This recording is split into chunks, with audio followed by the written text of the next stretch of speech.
Alright guys, strobe text animation effect, flickering effect, or whatever you want to call it effect in Final Cut Pro. Let's get it. This is a very simple effect guys, and on our timeline right now we have this cool light bulb clip. And you can use any footage you want, but I think the effect works better when you put it in context. Storytelling always comes first. Okay, let's take the basic text preset in Final Cut Pro here in the title generator sidebar. You can basically just type basic in the search box right here, basically. And then bring it on top of your clip on the timeline. I like to just press Q to bring it right after the playhead.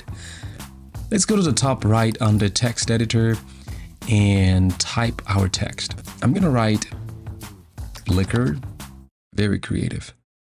Choose a font that you like. This font looks cool.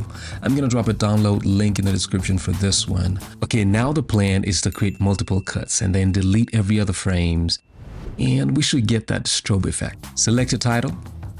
And starting from the right, we're gonna go frame by frame. And to do that, just press the left arrow and create a cut by pressing B to activate the blade tool and then click. Do that again and again where you want the flicker animation to happen. And the reason why you want to cut from the right to the left is because you're gonna have to reselect the title after each cut if you do it the other way around. Trust me, it's frustrating. When you're done cutting, now you can delete or disable every other frame. So click on them and press V to disable, or just press delete to delete. Yes, let's take a look.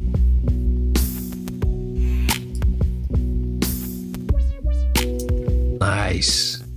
If you want to add some more juice to the effect, you can go to the effects browser and find Earthquake. You can apply it to some of the cuts just to create some variation.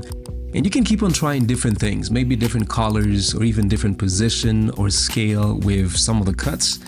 And that's it. If you guys got any value from this one, subscribe and check out these other videos for Final Cut Pro users. And I will see you guys in the next one. Hopefully. Peace.